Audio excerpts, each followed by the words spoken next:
Jean-Baptiste Say, an early 1800s French economist, is the guy behind what people now call Say's law.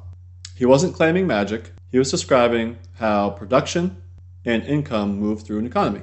Put simply, supply creates its own demand. But don't take that as a bumper sticker saying.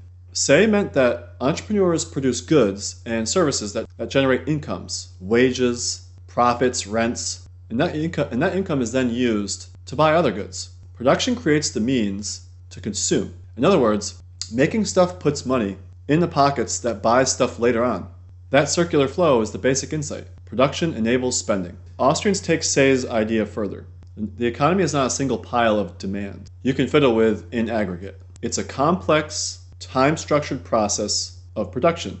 Capital goods, stages of work, investment horizons. Production isn't just immediate output.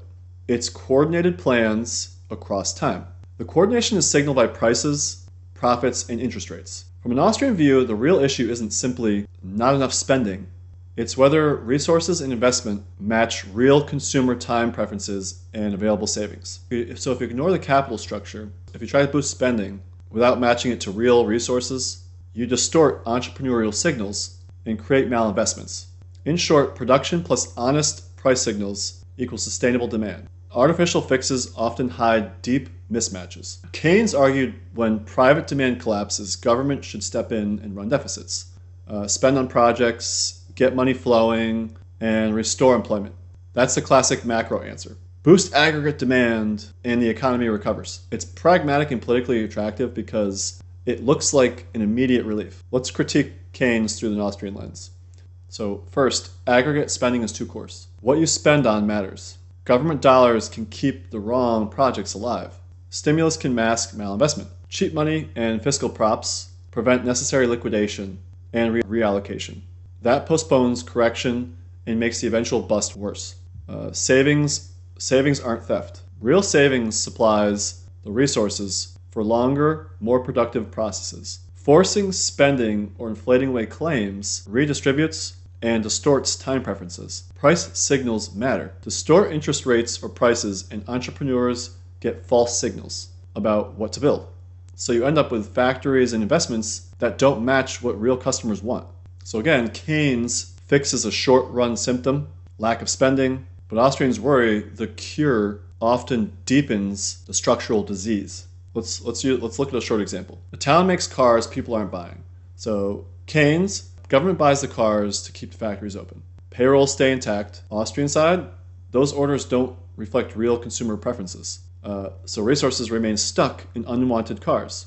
And then when support ends, closures are uglier and unemployment deeper. Real recovery needs resources shifted to what consumers actually want. Tools, housing, services, not temporary buyer of last resorts. Let's look at the practical Austrian prescriptions. Preserve sound money. Avoid sustained currency expansion that distorts rates. Let prices and rates signal scarcity. Don't mask them with endless cheap credit. Encourage real savings and investment. Tax policy and deregulation.